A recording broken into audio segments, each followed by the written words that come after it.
when you start a business, you are completely lost. You cannot just work on the things what's working right now. If you do that, you will go out of business. This industry, which is a multi-billion-dollar industry, it's bigger than the music industry, NFL, it's bigger than the entire TV industry. It pays out more commission than any other sales job in the world. And yet people dare to talk bad about this industry. I was just like running around and I thought everyone has to do that. It changed my life completely. It changed my life, my family's life. Once I saw there's network marketing combined with trading, that's when I really got interested in the product side. And since day one, I became a trader. I focused on trading as much as I focused on network marketing. This is a career path. It's not just some kind of side gig where you can just take that money, invest in other things. Love and passion for the field.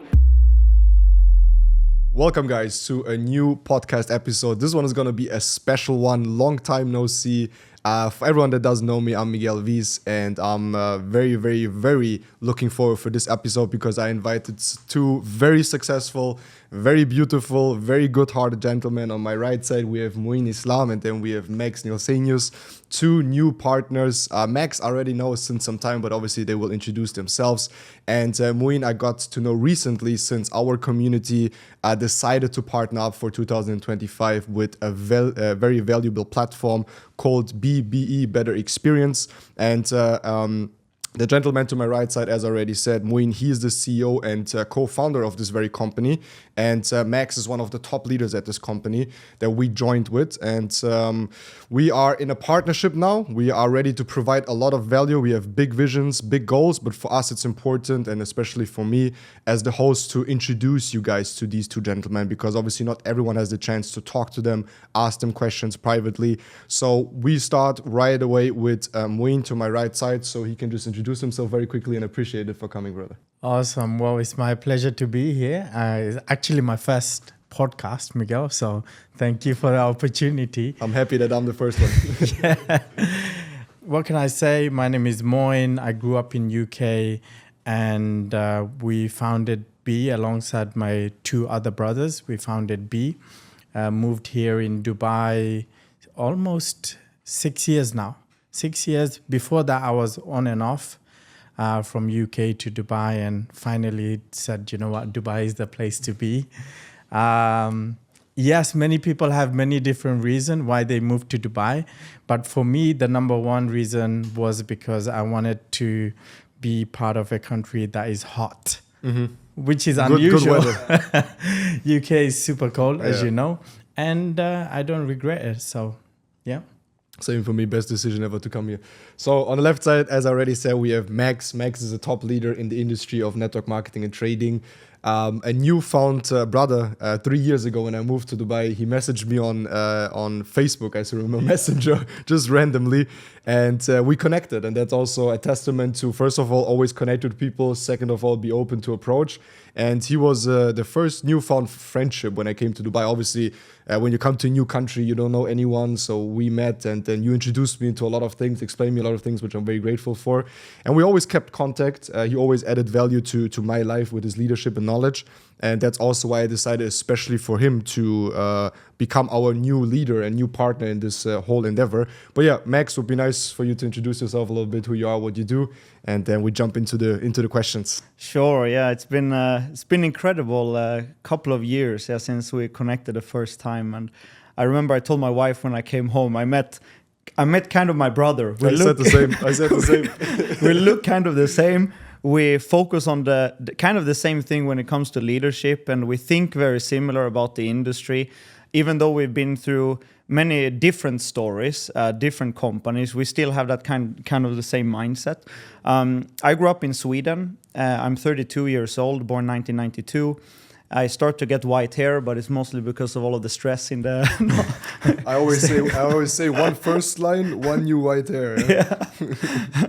And I got introduced to the affiliate network marketing when I was 17. 18, I was kind of all in, and I found my sport, and I'm grateful that I figured out how to find good mentors.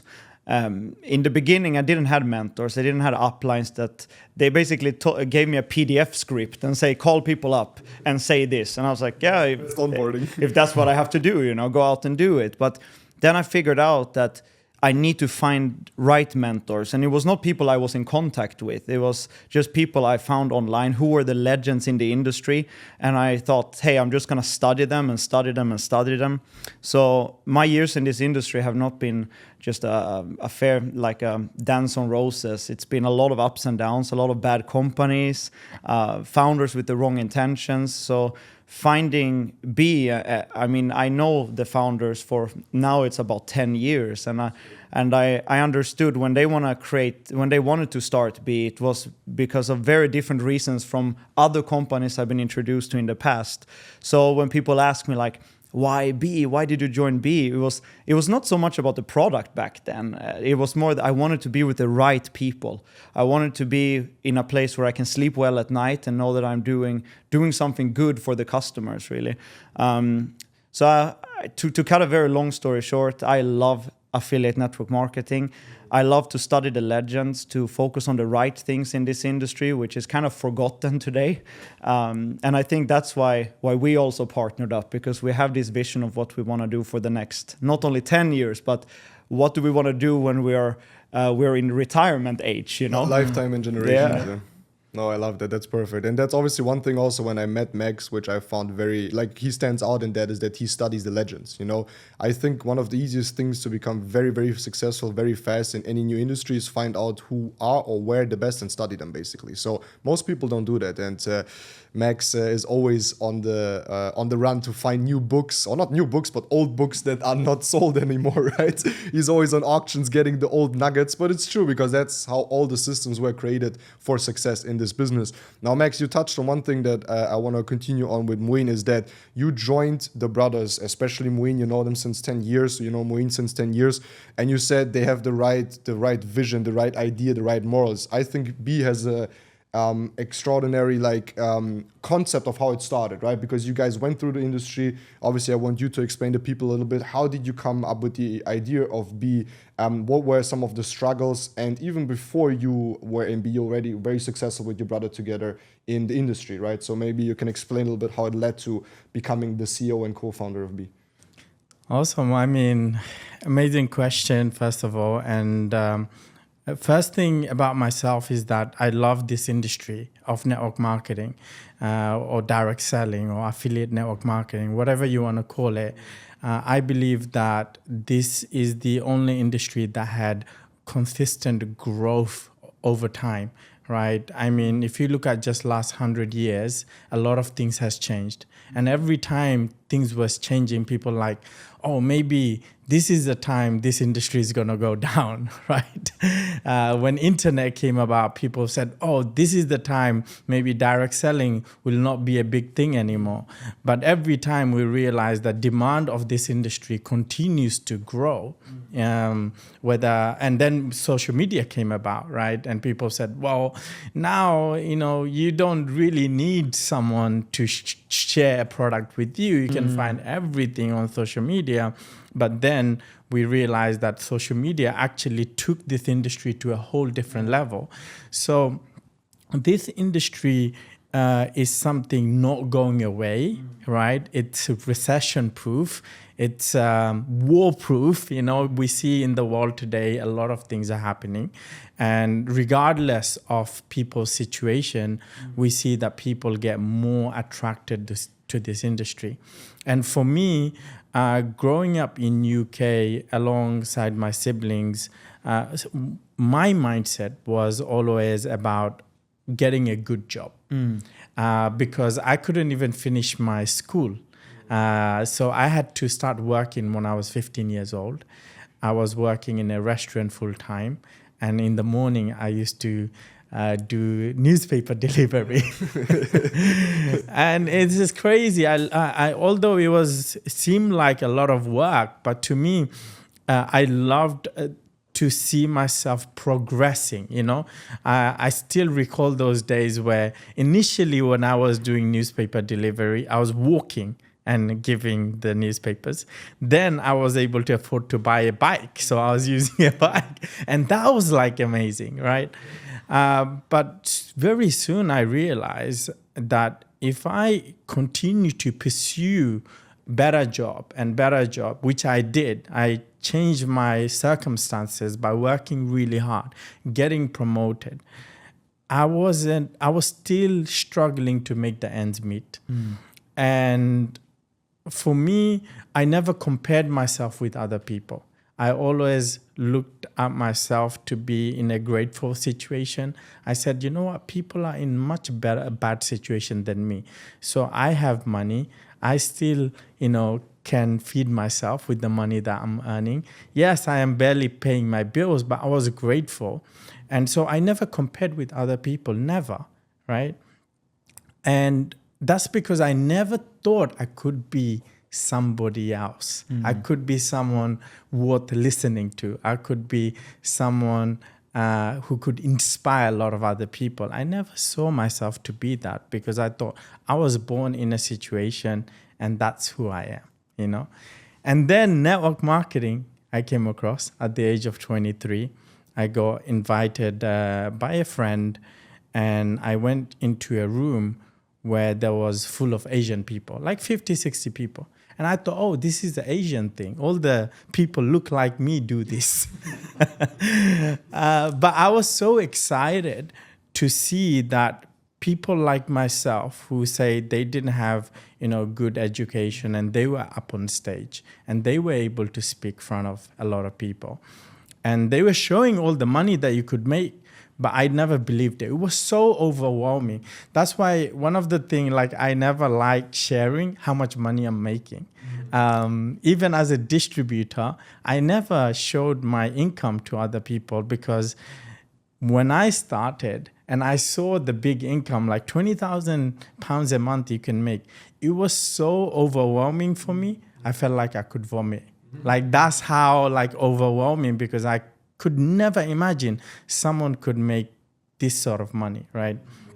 So network marketing, when I saw it, I realized that I could follow a blueprint and I could become successful. Someone who has no good education background, didn't have, family and friends that could support me, right? I could just follow the people who already succeeded in this industry and I could be somebody. So that's how I started as a distributor. And then it changed my life completely. It changed my life, my family's life. I have a nephew now, 2 nephews now. Their life has changed completely.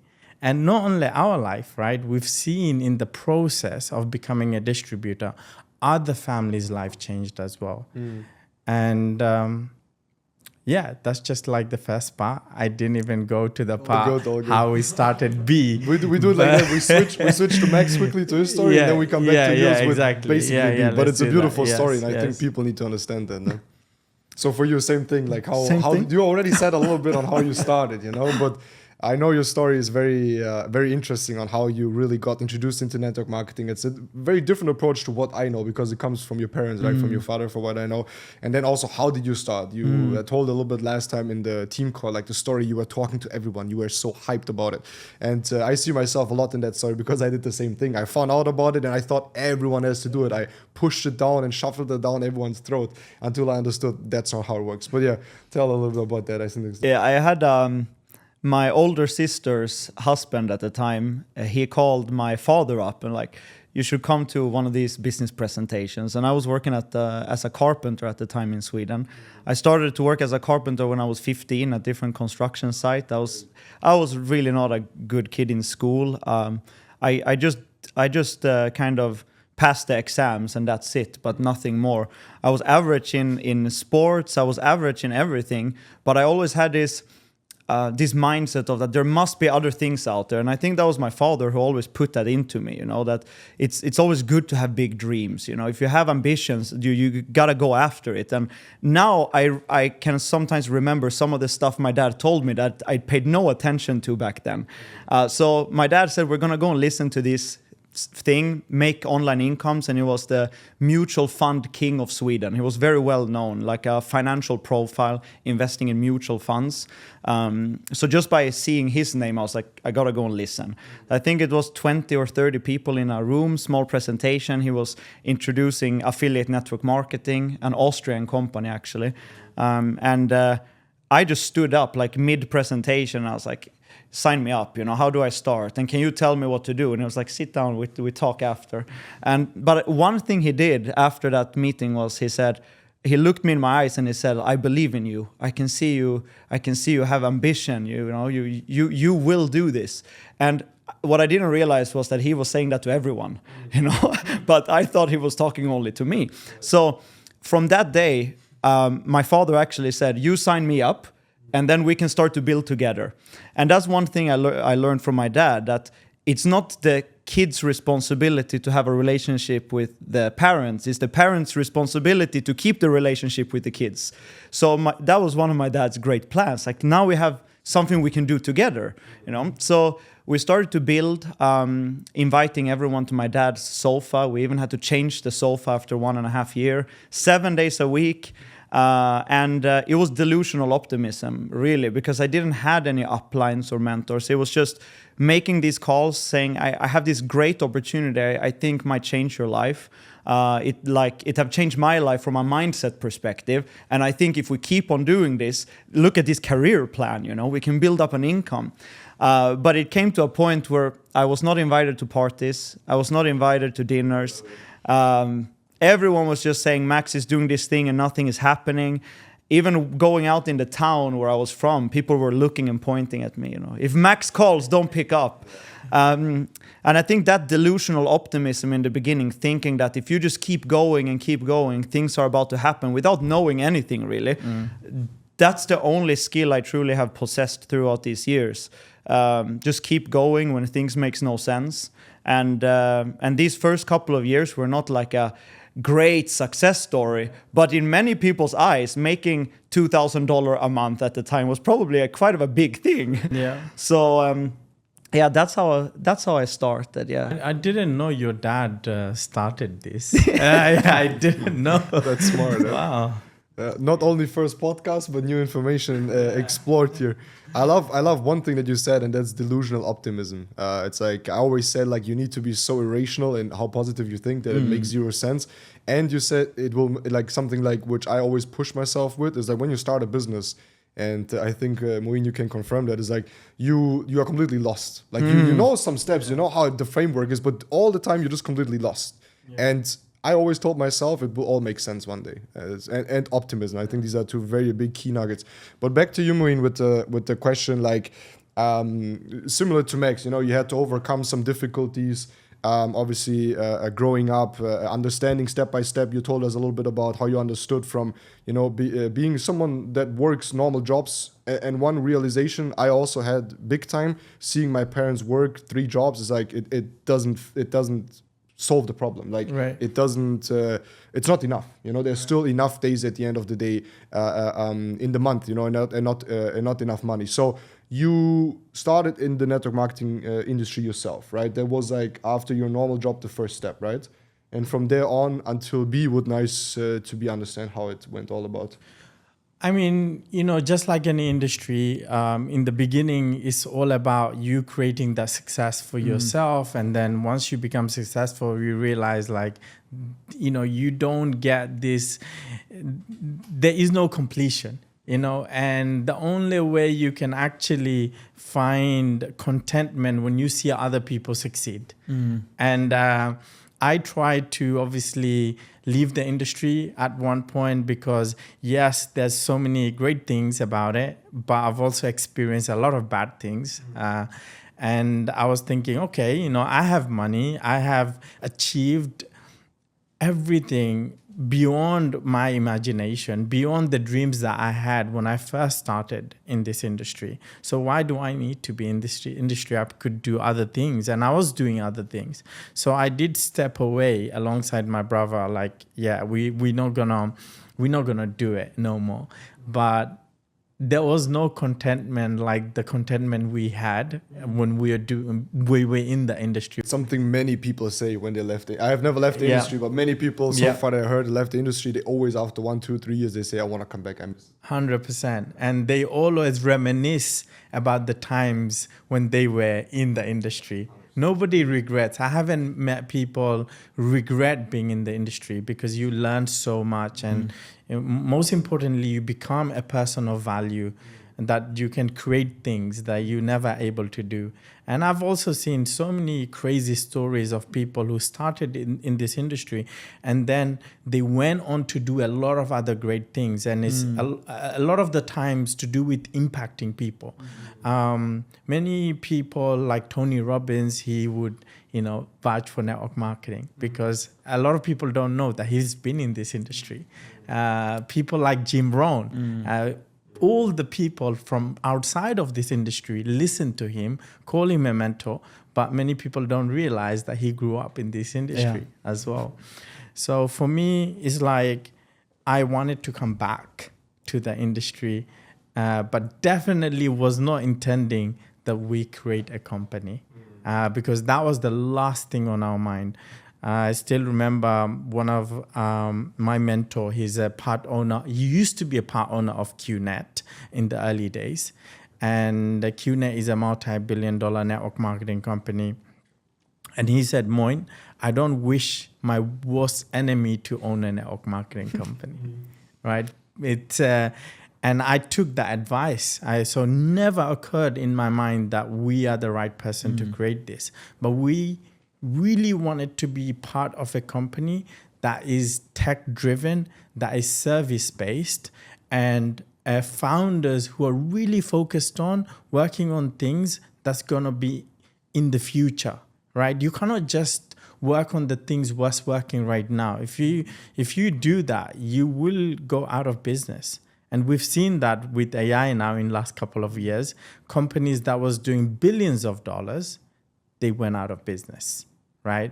And so every company now, they have to kind of reinvent themselves to come back in the market to be able to survive. Where we said, world's going to change really fast. So you as a company really need to have a research and development side. You need to have a good team, and you always have to keep an eye of what's going to happen in the future. And so we were in search for a company because I love being a distributor, but we couldn't find it. And that's when my younger brother, Hassan, who never done network marketing before, and he only done tech. And throughout the time when we were a distributor, he came in many times and helped the companies that we were part of as a tech person. And that's when we were able to really see his skill set. But most importantly, his hunger, that he really did not care about money. Like he really liked delivering something. He really liked making sure that things are working good. And we're like, hold on a second. Maybe we are the right people to do this because Hassan has some strength that we don't have, And so that's when we decided to say, let's ask ourselves a lot of questions. And if the answer to all of this question is yes, then we should create a company. Like, are we willing to sacrifice everything that we have in order for us to make this business successful? Because most companies shut down in the first 5 years. Like they never make it to the 5 years. And most founders are not willing to do whatever it takes to make it successful.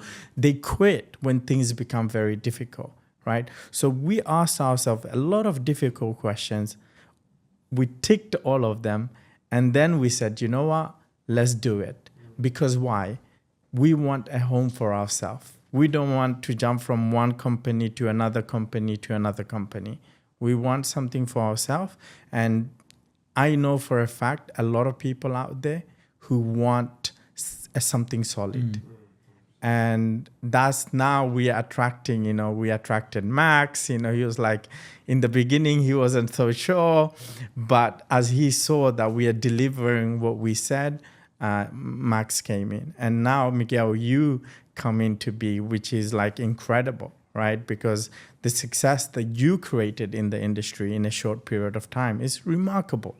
And but most importantly, it's a really exciting time for us right now because I want to work with good people.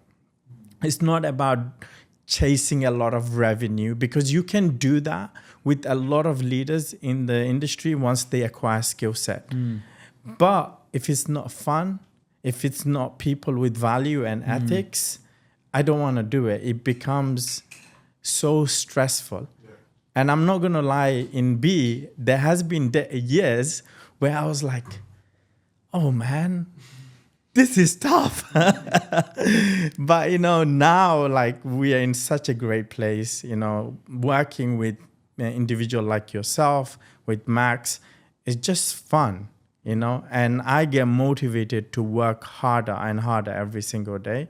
And we're just getting started. So long story short, we started B for a selfish reason for ourselves because we love this industry. We don't have an exit plan. And here we are after 6 years, still going strong and just getting started. That's really crazy. I like what you said in the sense of, and I think that's something that's very important people understand, is like you need to be not ego-driven, but you need to be self-focused enough to help yourself first. You said that in the beginning when you started the industry. You said that again when it came to opening B, the company itself. It's like helping yourself first, making yourself stable enough, financially valuable, knowledgeable, and then you can start to help people. Yeah. Way too many people start to come up with something, or from the beginning they think they will help the whole world, but first you need to work on yourself. 100%. And I think that's very beautiful.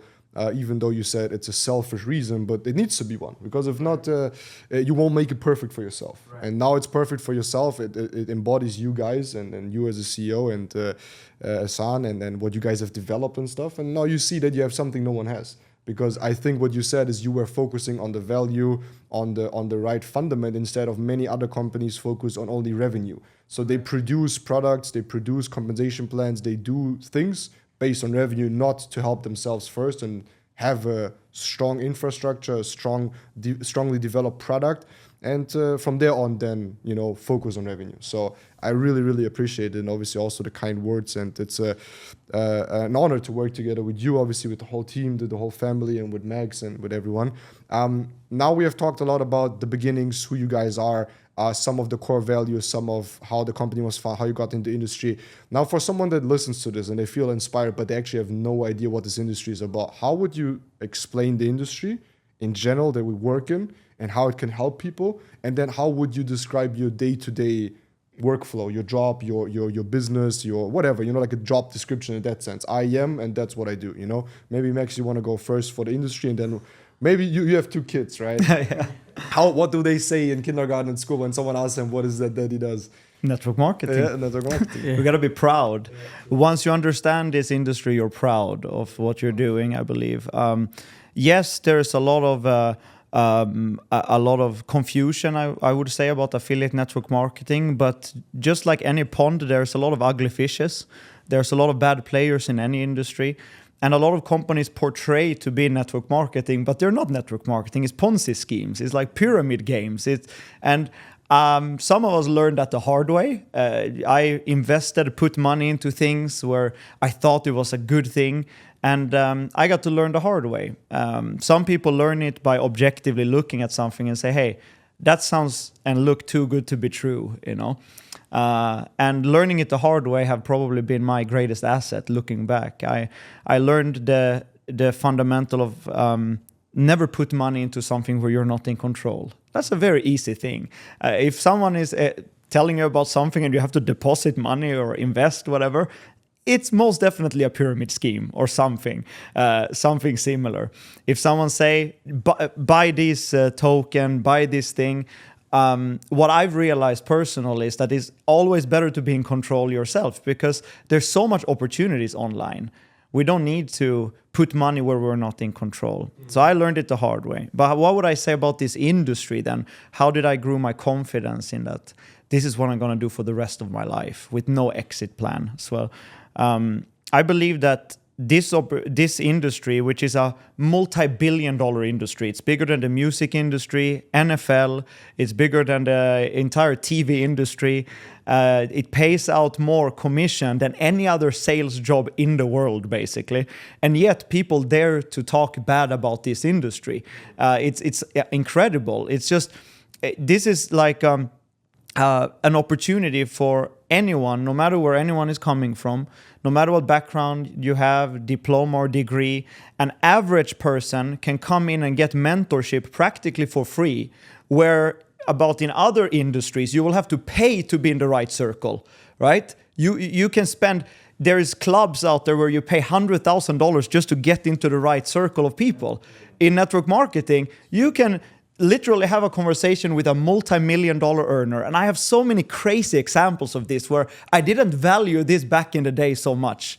I was sitting with someone that had made about $100 million in this industry, and just the most average normal guy with a black t-shirt, you know. And I thought, back then I didn't thought so much about it. Now I'm thinking, man, I should have just asked questions, more questions, you know.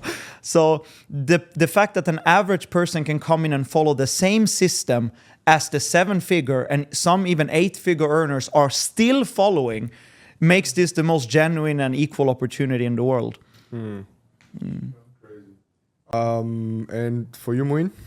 I think like this industry, there's a lot of misunderstanding for the people who, you know, don't really look at this industry in a logical way.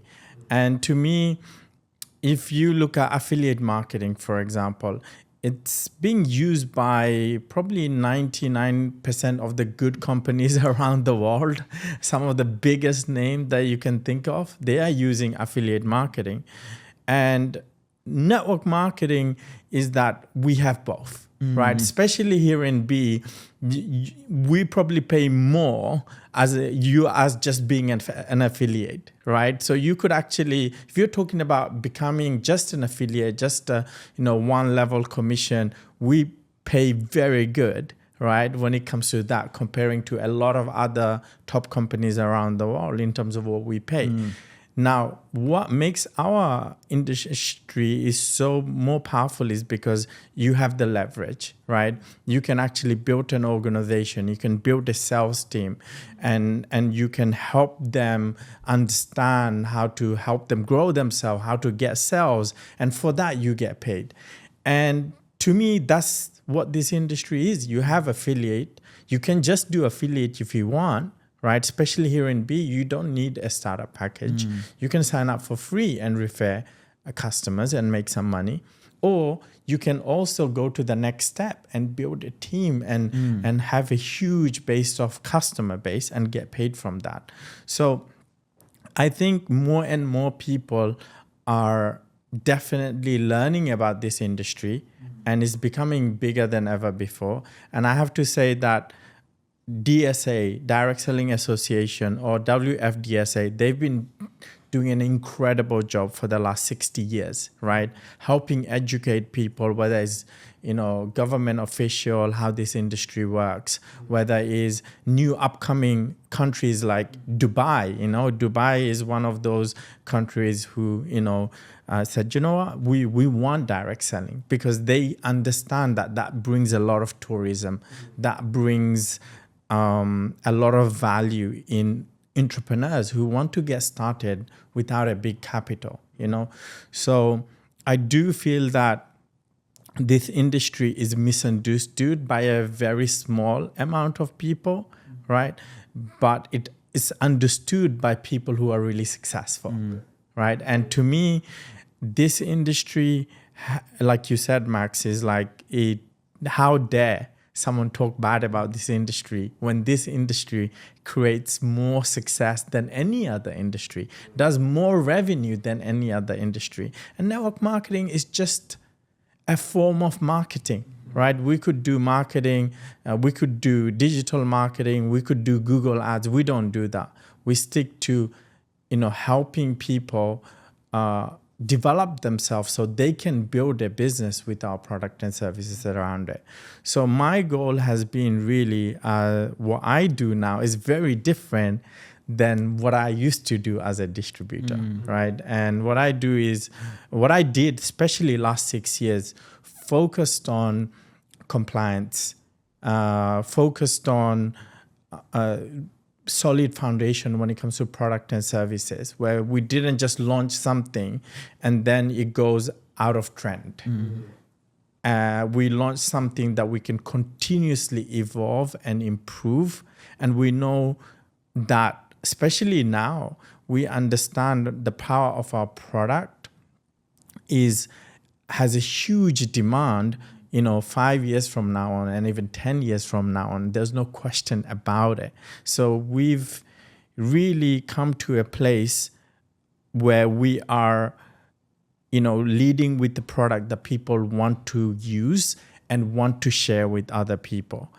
And the future of this industry is really leading with the product. So like my job has been really and truly is making sure that we as a company have a very solid foundation so that we can lead by example in this industry. Like Max said, there are a lot of bad players who pretend to be network marketing companies, but they are not network marketing companies, But there are really good companies in this industry.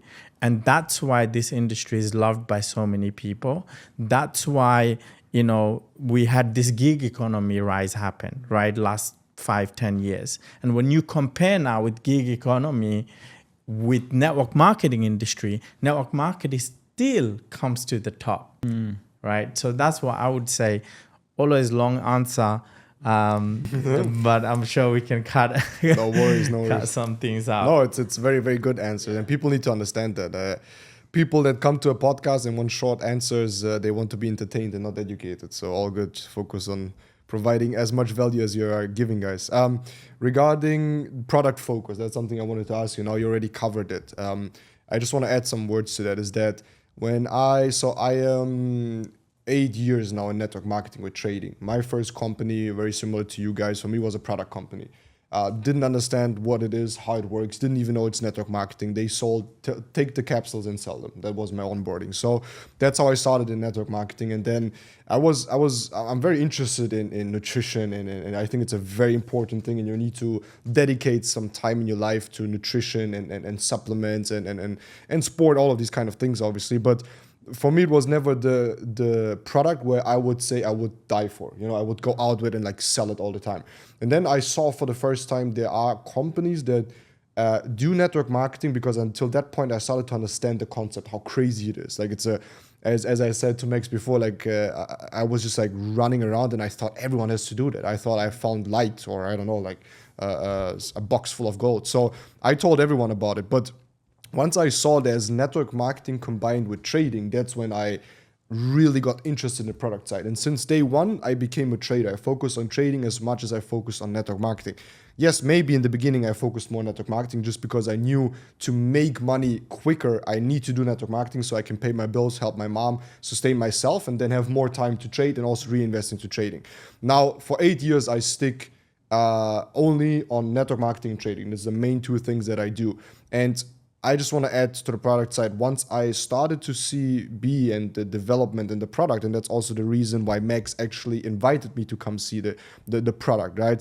I started to question myself what I've done the last 8 years, because I was so used that the products are underdeveloped in the industry. And with that, I don't intend to disrespect anyone. I think everyone does their best to their ability. Some people are a little bit limited in their abilities. Some people have different focus, and I understand that. But I've always found that after 8 years of trading and dedicating hours of my daily life into trading and understanding the markets, I think the markets lack a lot of innovation. They lack a lot of, even though I'm a manual trader, I always said, even 3 years ago, it's when I started to say the company that leads with automation or strategy building platforms or something in general that takes away people from just manually trading in the beginning will lead the industry. Because we see so many product companies. You guys have been a lot of companies that grew in 1 or 2 years, insane amount of numbers, but no one seemed to be able to replicate that in the sole trading, education, and network marketing space, because it's insanely difficult to duplicate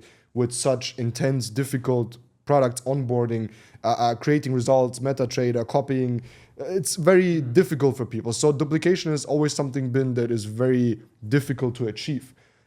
Most companies so far, for what I've seen, and we need to be honest about ourselves and look into the back, they failed to lead only with education and only trade ideas. So I think the market is very desperate. And that's also why I started to look around and partner up with you guys.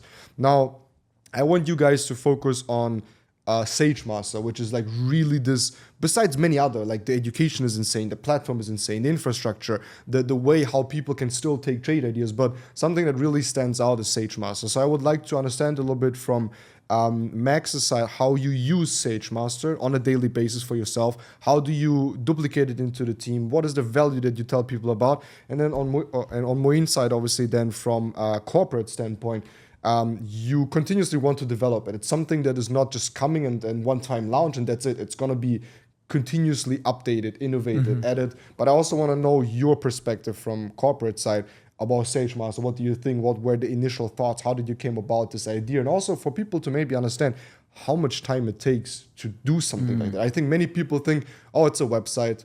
Oh, yes, you can build strategies. Nice. But people don't understand the whole background of programming, the source code, the artificial intelligence on top that you didn't even talk about that. So I'm talking too much. I just want Max to, many questions, but I just want Max to explain a little bit about that. But I think that's really like the thing that we need to speak about and people need to understand. Yeah, and the fact that what Moyn mentioned as well, and you said it too, Miguel, to be product driven, I believe is number one over the next couple of years. From seeing this industry now for close to 15 years, what we see is that a lot of people want to start a company, market the product through network marketing, but the intention was not to bring a good product. The intention was just, how can we make money? Because network marketing is such a good way of doing marketing. And I refuse to join a company like that.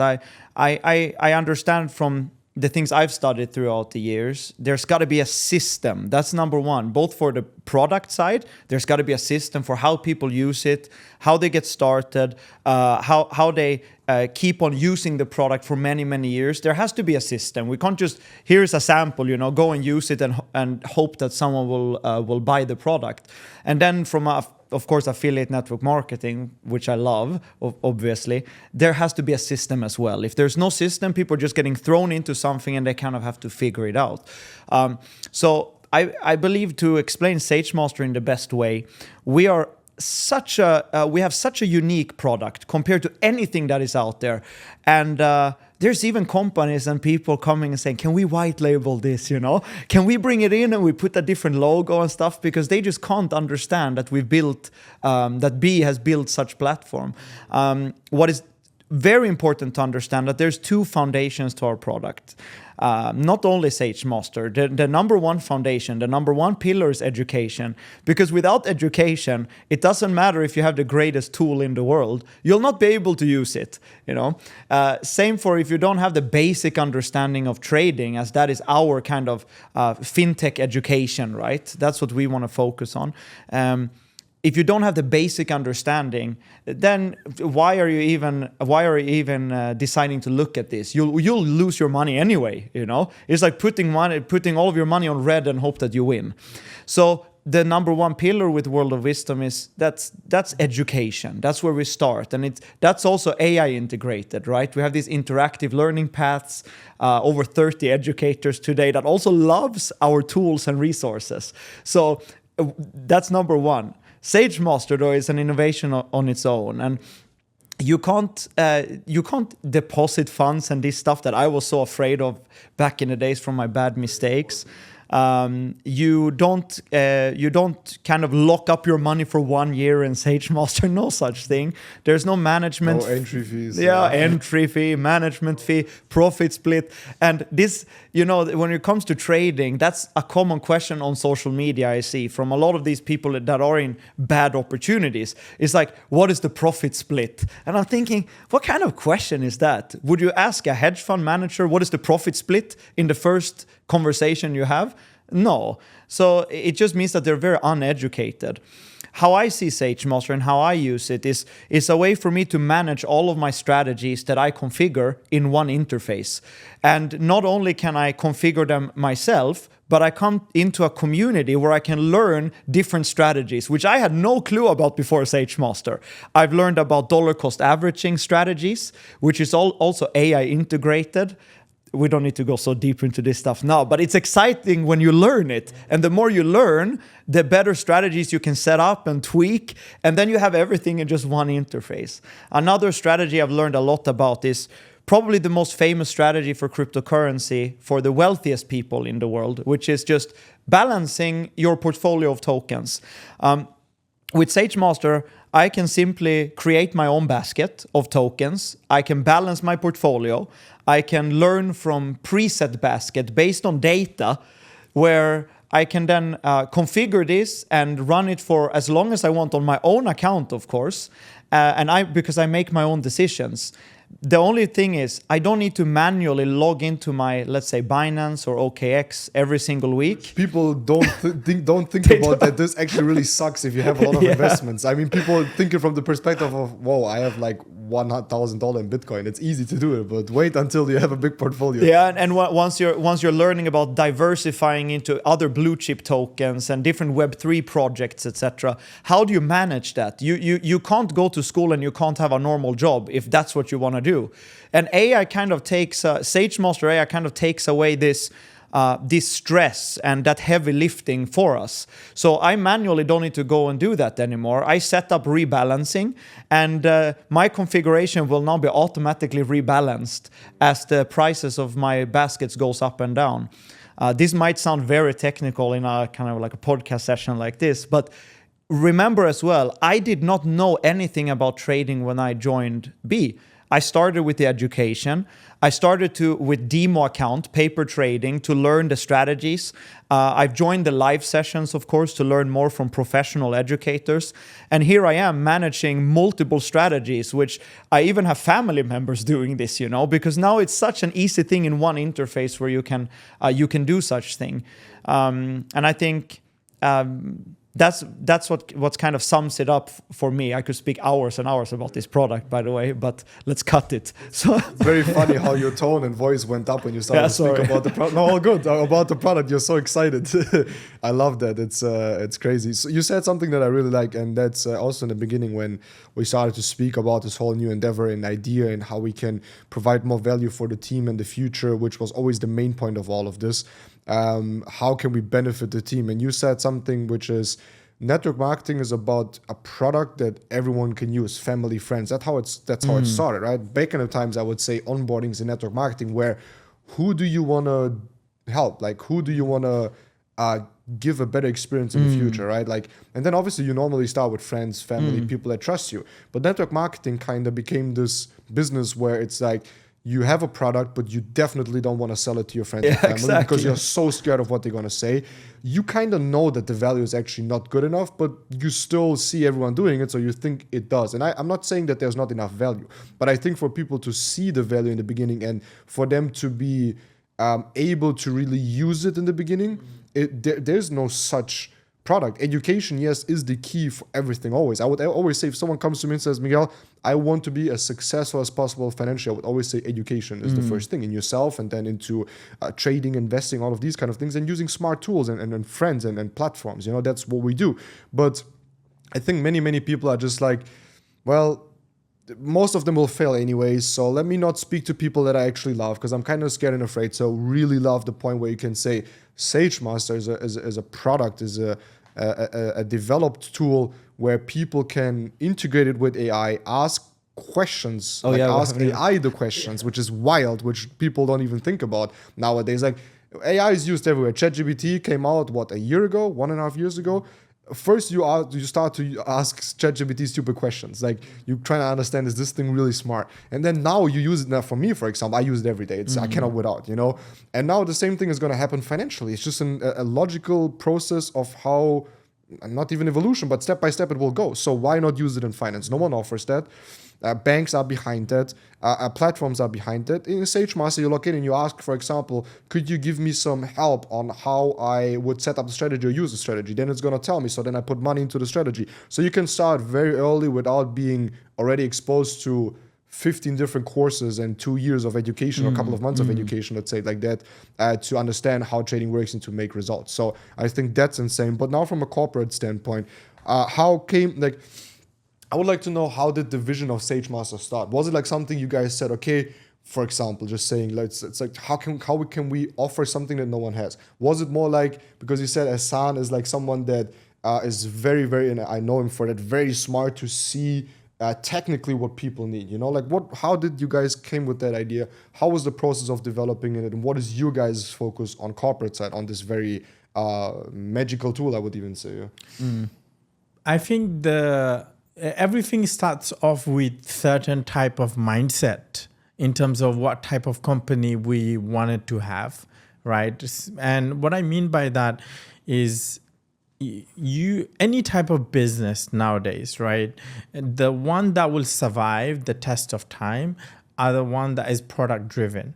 But the problem is that we see it all the time nowadays. You know, you see it on social media. Someone is teaching you, well, you can sell something for $5,000 instead of $1,000. It's all to do with your skill set in sales. You see it all the time. You see some of the most even successful people who are teaching people a lot of things, and they will tell you that you don't need to reduce your price. You need to increase your price, right?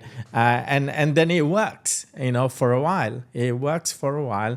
These companies end up doing really well because they focus on the marketing side a lot.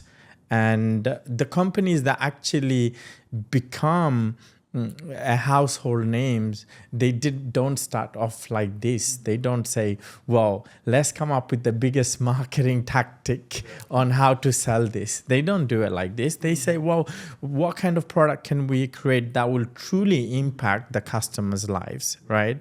And then the community gets built around it. Whereas most people try to build the community first, and then they think about the product, right? And they say, well, community is the most important thing because then I can just launch whatever I want and I can sell it. So network marketing has become like that in many ways. People say, well, long as I have the skill set, long as I can attract the leaders, product becomes secondary. And so, you know, they do grow, but then they disappear out of the market because only long enough you can convince people to use your product. And even if you grow a big community, you will never have that residual income if you don't have customers, if you don't have a lot of customers who don't really care about sales or selling the product. They just want to use the product. And we've seen that example from companies like Amway, Forever Living, Malaluka. There's a company called Tupperware. You know, many of you probably use their stuff in the kitchen, don't even know it's coming from Tupperware, right? So our mindset started first is that we want to be product driven. That means we want to make sure we come up with the product that continuously impact customers' lives. And then we can attract people who say, you know what, I love using that product and I want to share it. And then, you know, if we have a good training system, then we can help them build a business around it. So that was the mind frame.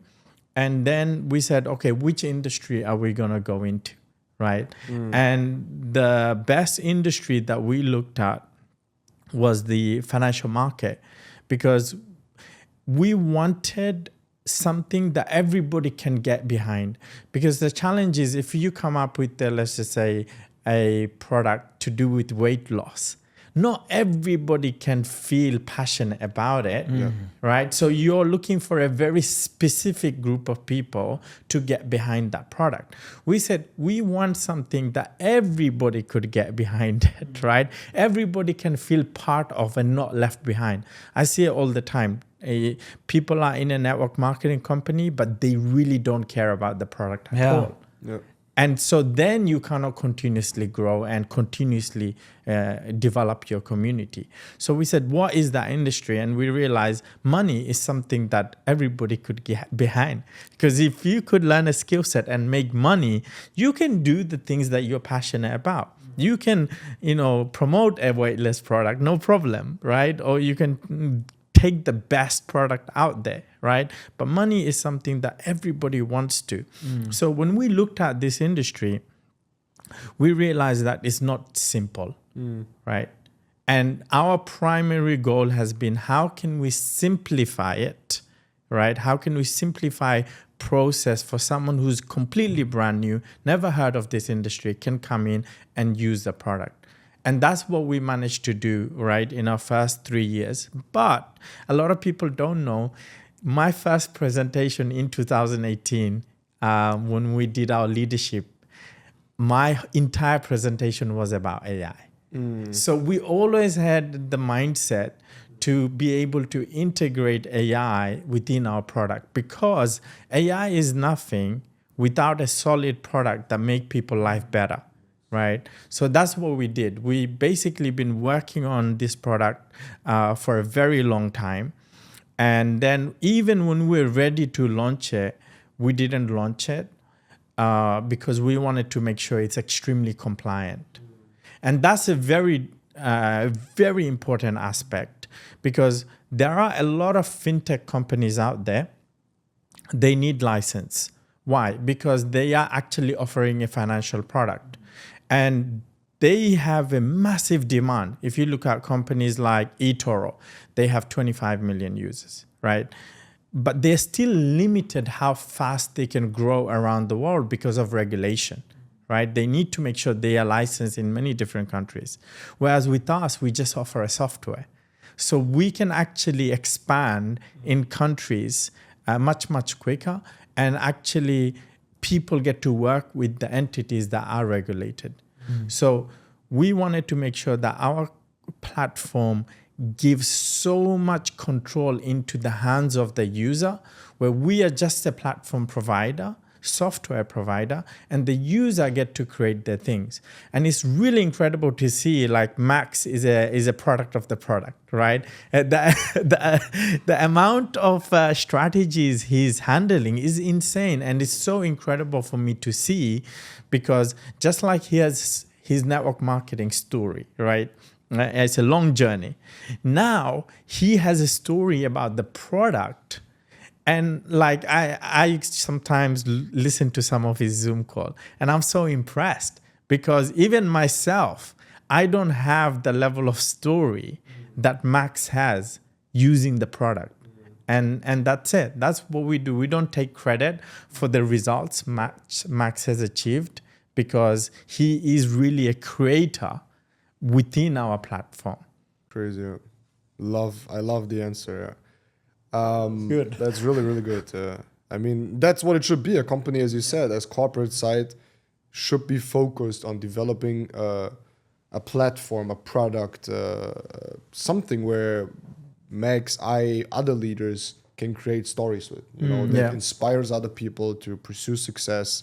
For them, like, it should not be too complicated. And that, I think, it's something that people need to focus more on the trading space and network marketing. Yeah. It's like really, it's complicated, and it's difficult to duplicate. It's difficult to hold big lines and inform everyone, and big teams and organization, because people don't have the same information. And that's also what I love about SageMaster, the platform, how much thoughts and how much more thought is going to go into onboarding people. Not only as in the product side, as most people say, but or do, as you said, Max, in the network marketing side. That's really what made these big companies big, you know, back in the times, I would say.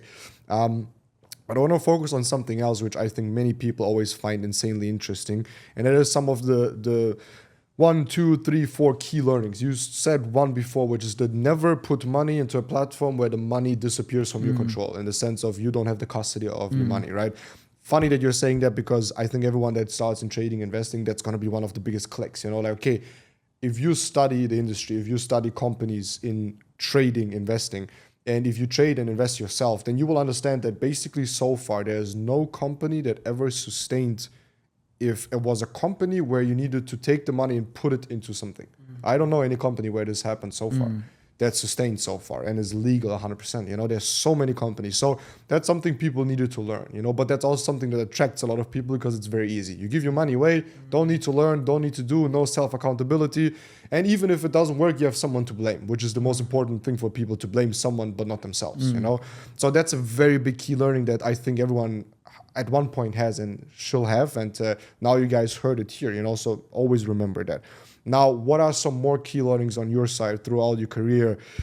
being a father of two kids, having a happy marriage, moving to Dubai, coming from having a lot of ups and downs, building, rebuilding, having teams, losing team, everything we go through as leaders. You know, people always say, oh, he's a leader, he's so inspiring, he's someone we look up to. But what makes a leader is especially everything he copes with every day, the all ups and downs, and then the learnings that come out of that, you know.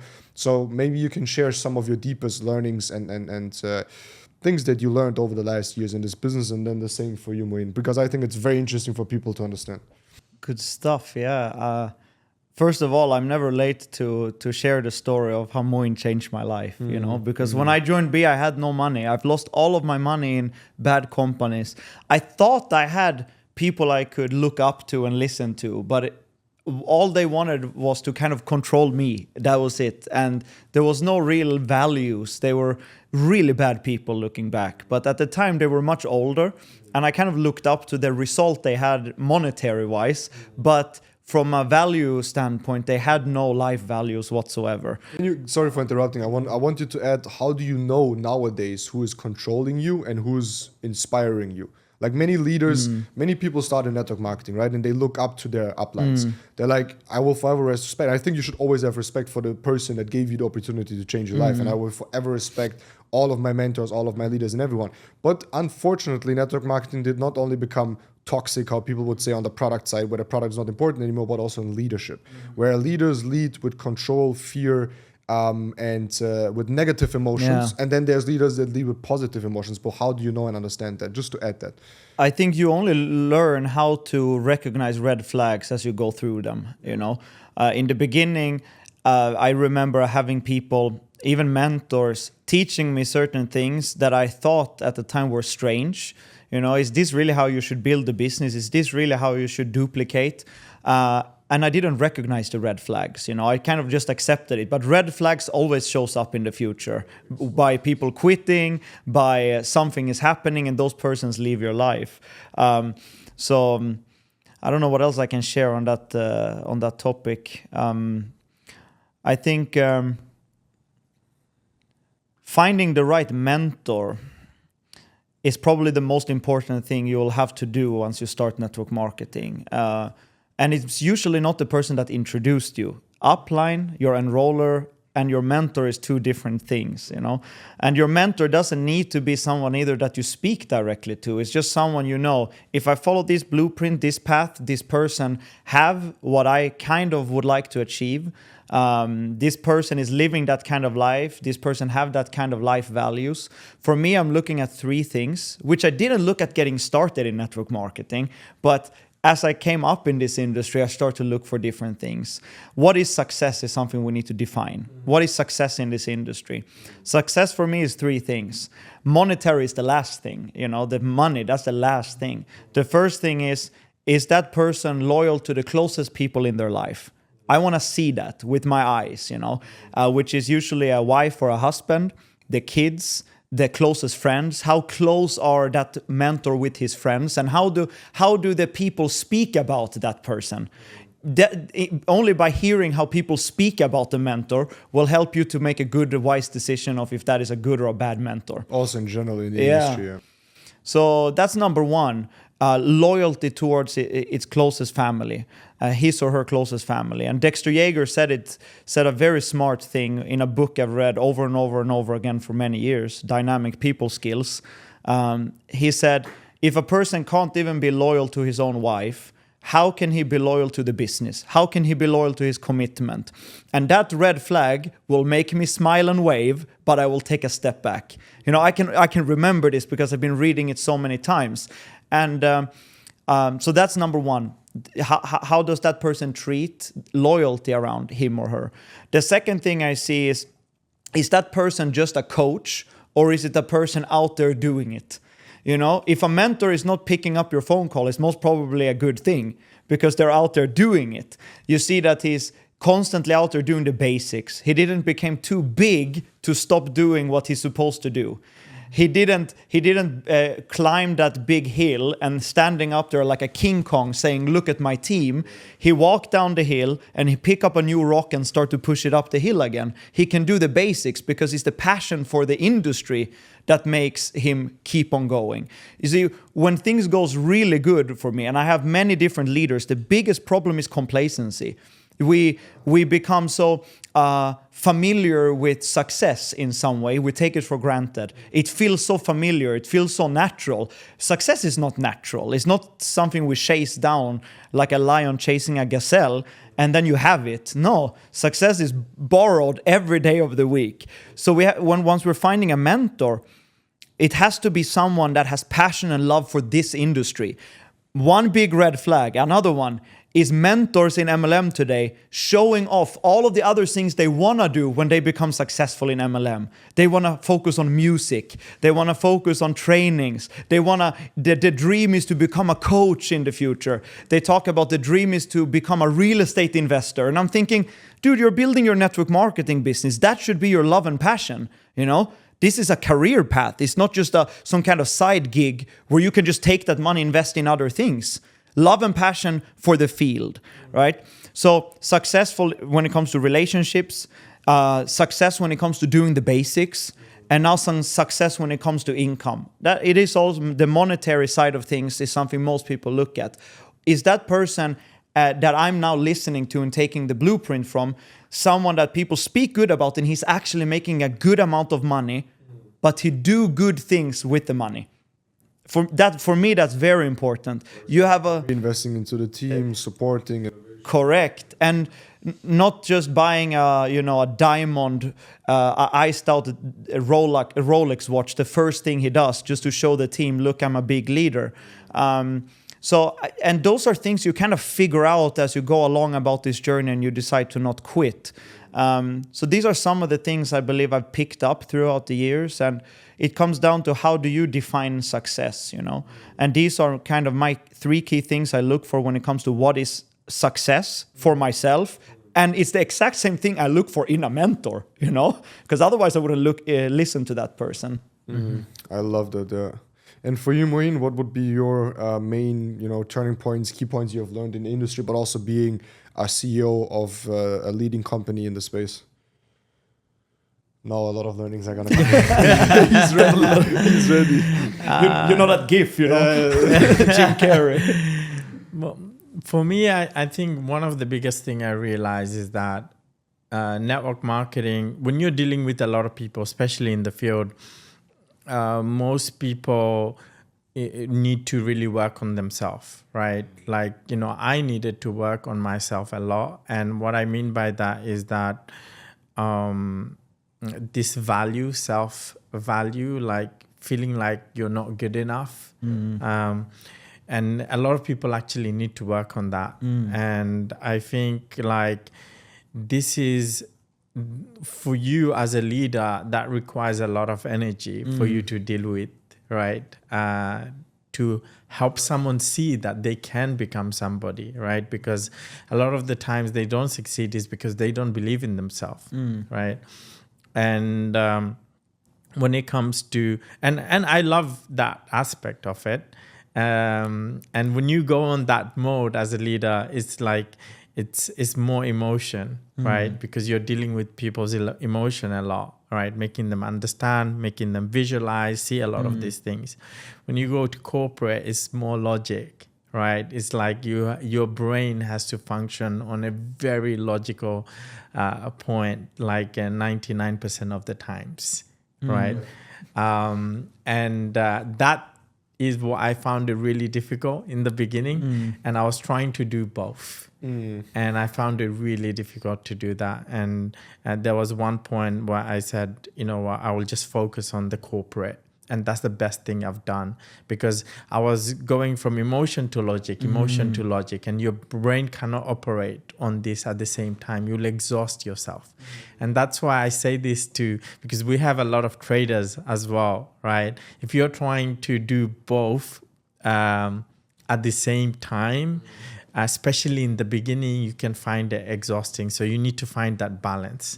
So for me, the biggest lesson was recognizing that, and then I focused more on the corporate, and then I was able to do both at one point. That was a learning point for me. That's one thing. And second thing I've learned is that even for myself, and I've seen this with leaders, sometimes they become successful. When they become successful, then they lose momentum, right? Or if they had success maybe elsewhere, and then they come to be, and most of the time, if they put in the work, they will achieve like 10 times more success than they did elsewhere because of the product, how good the product is and the environment we have created. But every once in a while, you see that doesn't happen. And what I realized is that for myself, for example, when I started in the industry, I was nobody. Right. And then I became somebody. And then, I forgot to become nobody. So if you forget to become nobody, you cannot rebuild again, because otherwise you're just thinking everyone needs to come to you. And Max, you touched upon that. Like you cannot be so big to do the small things. And so a lot of leaders, they nobody become somebody, and then they forget to become nobody again. As a result, they're not able to rebuild. So I think that's so important to always be grounded and do the things that, did make you to become successful. And anytime you needed to redo it again, you're willing to go through the shit. Like no matter what, I always say is that, you can maybe attract people who are already maybe have the skill set, but what if you didn't? Can you rebuild again? Can you rebuild with people who have no experience in this industry? And for you to be able to do that, you need to learn to be a nobody, because you're not big. Otherwise you feel like I will not contact that person because I'm so big now, So Crazy. that's something I would say. I always say regarding the work on themselves, the first point you touched on is, don't find yourself, build yourself. I think that's what network marketing is about yourself. It's all about, the personal development thing. Also, in the beginning, you said, or we spoke about how the personal development space, all of these Jim Rohns, all of these legends, they all were in network marketing. It's kind of like nowadays, all of this, which led into like an esoteric and very, very wild sometimes space, all comes from network marketing, personal development, and then some people are already living the evolution of it, where it's like more about finding yourself, and I think that's very important. Everyone should do whatever they want to, but I think growing, like not just like going through everything, but like growing through it at the same time, finding yourself, not so important, but like really building up yourself with the skills, the challenges what network marketing has to offer all the time, which is good because then you grow through it. And then also with what you said at the end with being a nobody again, like being ready to, we always say like, you start network marketing mostly in the back of the room because you're so afraid. I still remember my first network presentation. I was in the back of the room. I was afraid. I didn't understand. I was like, why is everyone happy? I don't know a job that I've ever seen or a business where people is always happy. So I was in the back of the room, and then you see this opportunity. Then big leaders, they say to themselves, one day I will be on the stage. But then once you're on the stage, you need to understand now it's time for you to go back into the back seat and then let people that you have invited into these rooms to speak, and I think it's a process where most people fail is the belief part. So sitting there and seeing themselves on the stage. And then the second part where most fail, as you already also said, is that now they are on stage, but they don't want to get off it anymore. Right. It's like they take too much light away for other trees around them to grow. By them, it needs to be about them. They need to be acknowledged. They need to be number one. Right. So I think many leaders struggle with that, is that how can they step back? Not step back, they still continue, they still work, but how can they step back into the room but then still be respected and loved by the team by, I guess, what you already said, and you said it very nice, by going down the hill again and pushing up new rocks. Then everyone will still respect you as a leader. So I think that's where most of the problems nowadays in high leadership and MLM come from, is leaders holding their companies hostage, leaders not doing the work anymore but feeling entitled, leaders making too much money. Because if you compare back in the times, I still remember my first network marketing company, the highest ranks that there were $10,000 a month ranks. That's things that people nowadays do in 2 months if they really take it serious. It's wild. So industry changed so much, they make so much money most of the times, then the personality doesn't grow. So these are some issues of leadership. I want to focus a little bit on leadership and get one advice from each one of you on leadership in general, like that you live by, like one leadership principle, one thing in leadership, because you become a networker, you become a trader, a product user, and then there's the time where you become a leader. You start to think about leadership, and there's one thing that inspires you and changed everything that you heard about how do you lead. And I want to hear that from you guys, with Max starting. Or Moyn, depending on who has an answer first. Or I tell my story that I recently found out. So I'll start and you guys maybe think about it. It's deep questions. But I've a year ago, 2 years ago, I don't really remember anymore. I'm always listening to podcasts of smart people. I was listening to a podcast from Jordan Peterson. I really love him, the eloquence, how he speaks, how he connects everything. Very, very, very smart person. And also someone that speaks about things that I agree on that should not be pushed in agendas and stuff like that. But I listen to him. I think there's things he says that are very good, and I think there are things he says that are very stupid, but it's a person. We all are like that. But he said one thing. He was asked on a podcast, or he was the one asking. I don't remember anymore. But the story was like that. He said, if you would choose a leader for a country, would you choose a leader for a country that is a believer, someone that believes in God or into something, or only believes in themselves? And he said he would always choose and always put a person into the government, into a leadership role, talking for him about the westernized culture and maybe, let's say, more religious countries, as for example Dubai, where the faith is very important. So he said he would always choose a leader that believes in something, because a leader that believes in something, he will not look out first for himself and enrich himself and take from everyone and then be complacent, but he will always continue because he's in the image of something getting better. So if you believe in God, if you believe in something, whatever it is, into your team, into your vision, future, and a point where you would say, when you talk about passion, everything, which I found out, the point I've really fell in love in network marketing one more time is when I said I would die for this. Like it's something I would really do everything for, So these two keys, but especially the one with having someone above you. So I always, try to, as a leader, to have God above me that takes care of me, that helps me, because I know I have good intentions. And the only thing I'm trying to do is help my family, help myself, and help as many people as I can alongside, So I can always base myself on good fundamentals,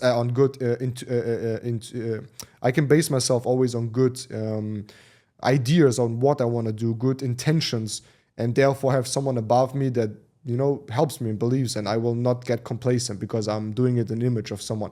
So that's a very big thing I've learned in leadership over the last couple of years, besides the basics, obviously, and many mistakes you do, but that's something that really changed it for the last couple of years.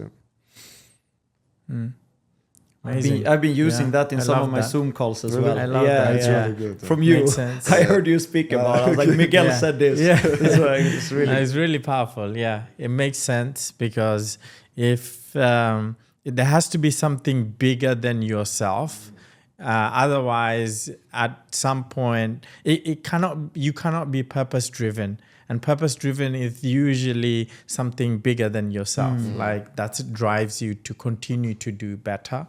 And if that doesn't happen, if that is not the case, I think what happens with a lot of leaders is that initially, okay, they were not. Now they are. So they think, I should be able to do what I want, when I want, however I want. And so people take that literally. Right. And they think, well, I have all of this, so I should be able to do all of these things that I didn't. And in reality, no, like you have more responsibility now, right? You have more responsibility. And that means that you need to be a person of value. And a person value is someone who has integrity, someone who respects other people, someone who puts other people's first. So it's like you cannot just do whatever you want, right? Because before, maybe when no one knew you, right? Maybe you could have done whatever you want even more back then. But now you're in a position of power. You have a responsibility to maintain you need to have more ethics and more values, and you need to practice them every single day in the smallest things. And that's why I always tell people is that if you say like you're ethical or you have integrity, you just don't have it by saying it. It's something that you have to practice every single day. So when real tough time comes, you can live up to the values, right? So for me, I would say, so I love what you said, Miguel. So I love that. And I think like I have seen, and I'm just thinking in my mind, like out of many things, but one of the key thing is like I've seen people go off the rail in leadership by thinking they can do whatever they want. And in reality, no, you can't, right? You can't, and you need to be authentic. Too many people, again, they go up on the stage and they preach something and they don't live by at all. And sooner or later... Oh, I just wanted to say that. And you feel it like people like ourselves, because we've seen so many people and you can feel the energy. And even new people, they may not know, but their subconscious mind is feeling that energy, right? And so too many people live double life, and they have to kind of decide what kind of leader they want to be, and they need to portray that on the stage and off the stage and when people are not watching. So that has been like for me a biggest lesson that I've seen so many times, where people say one thing on the stage, but then like they don't do it, and then you lose respect very, very quickly. And my one leadership style I like to follow always is from the book John Maxwell. And one of the things he says in the book is that every person that you meet, you need to evaluate what level you are at in terms of leadership with that person, because you could be on level 5 leadership with someone that you've been working with or mentoring, but someone that you meet new, you're not on level 5, you're on level 1. So you have to build your way up to level 5, but immediately you have to assume you're on level 1, even if they are in your organization. Just because you are their upline, you may not be on level 5 with them, and in the beginning it could take time to get to level 4 or level 5 with the person, but as you grow your leadership, you can be on level 4 with someone within 1 hour of meeting them, because they can understand the value that you can bring in their life, or you bought in probably for the organization.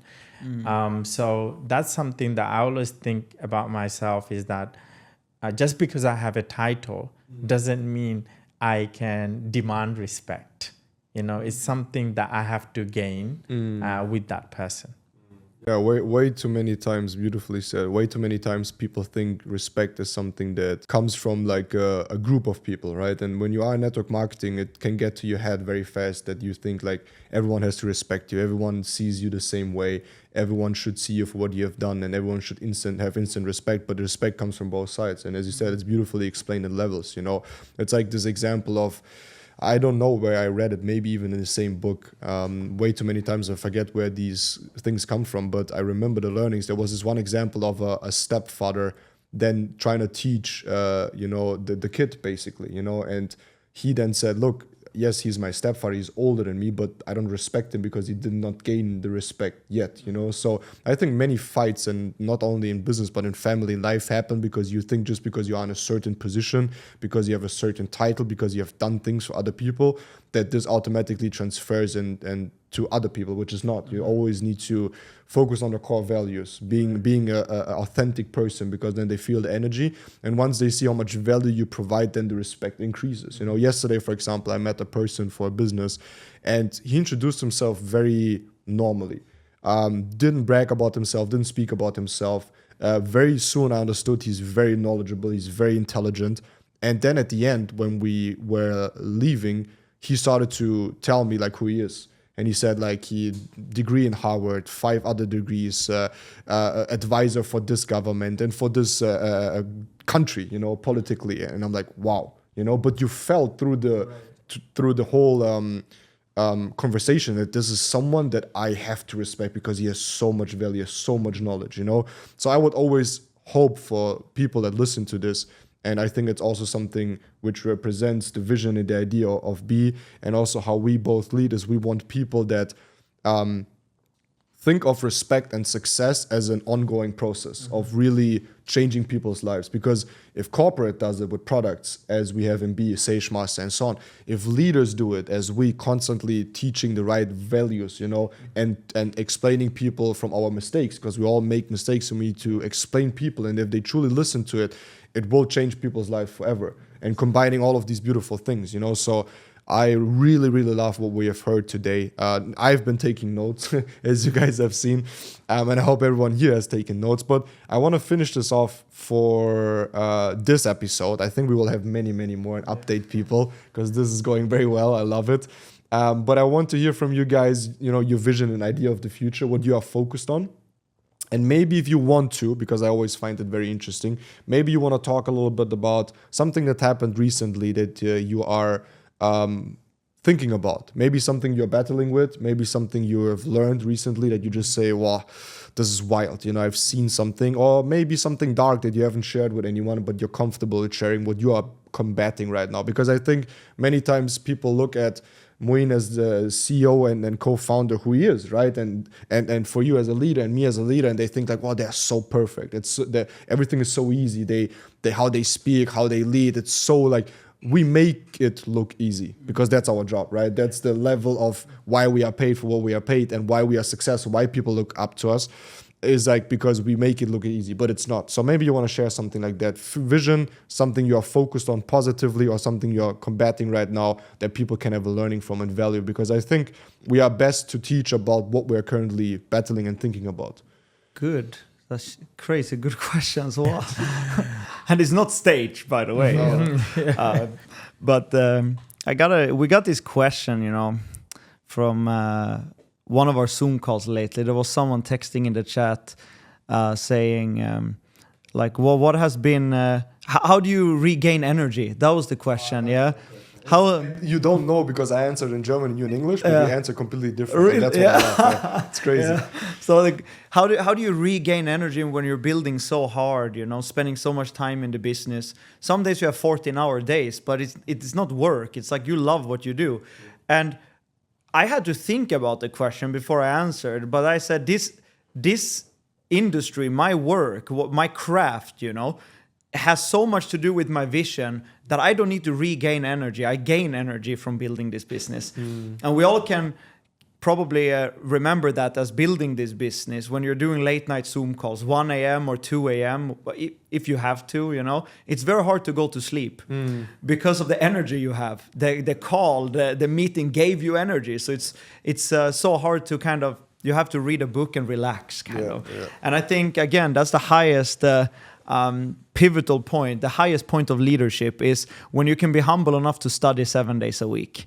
Because most leaders don't, They were studying, they were reading, they were listening back in the days. And now they're only trying to pass on that information. The only thing is we can only teach what we've been reading and what we've been listening to. And if we're limited to what we listened to 10 years ago, we're not developing. So 7 days a week for myself, I'll read. I'm talking when I wake up in the morning or when I go to bed at night, at least 20 minutes a day.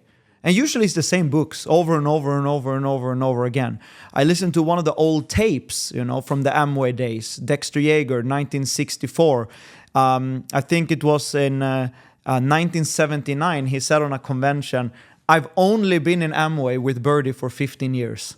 So we are only getting started. We've only been in for 15 years, and now we're making this kind of money. And I was thinking to myself, we're living in a time where people call themselves top leader after 6 months for reaching a rank. People saying they've been in for 2 years and they have all of these years of experience and they think they can do all kinds of things. And then you had back in the days people saying they have only been in for 15 years. Mm-hmm. And that makes me think, one of the biggest struggles, talking about like some, I wouldn't say a dark secret or anything like that. What's beautiful when you're building on the right values is that you can always leave your phone at the table and let your wife look at your phone, and vice versa. That's a good thing. It reduces a lot of stress. Yeah, it reduces a lot of stress. Me and my wife been married for 8 years, and been together for almost 11 years now. Oh my God. And I try to, you can look at marriage and look at network marketing everything reminds you of network marketing when you're in network marketing. Especially, yeah. But one of these key things is not giving up when things gets tough, because everything is exciting in the beginning. You're always excited. Everything looks so good. You put a little bit more energy and passion into things in the beginning. But then after a while, when honeymoon phase is over, reality kicks in and you start to see some of the other stuff. Then do you keep going? Then do you stay committed to that decision you made in the beginning? Or do you just say, I'm going to look left, I'm going to look right, that was not the right path?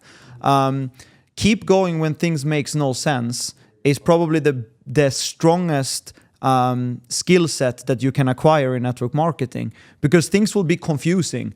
Not tough and hard and all that kind of stuff. Yeah, that will happen. But to keep going when you're confused is when you should just keep on going. Then you will see your breakthrough happening just around the corner. Got it. I loved it, especially what you said. And I see that every time I message you, you're always positive, and you're like, you use the game changer mindset. The game changer mindset is you just turn around what he said, and what you cannot defend, you promote. Max is the best in that. But it's not robotic though. It's just who I am. I know, but it's true. It's true. I loved it, and it's very true. It's really true. And obviously for you, Moyn, I would say one thing that I find challenging is something that I'm working on, which is taking time out. I think that's also important because, I've been doing this for, 10 plus years now. And so it's like you're on and on every day. And also, like Max said, you're really passionate. I'm very passionate about what I do. I love what I do. But you need to find time for yourself, because then you can actually go even harder, right? Mm-hmm. And I think last year I had this mindset shift. I said to myself that if I, take care of my health, if I,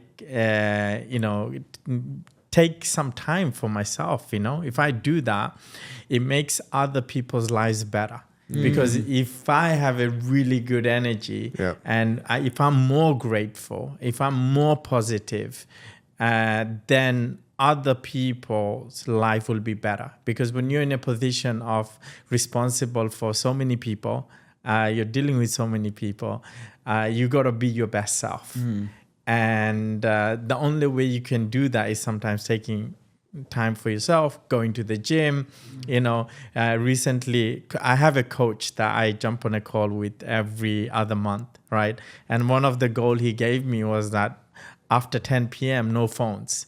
I'm not allowed to look at my WhatsApp, nowhere, right? Switch it off, sit there for 15 minutes, do nothing. I still need to start on that. So that's that's what I was thinking. Yeah, me too. I'm like, he always answers after 10 p.m.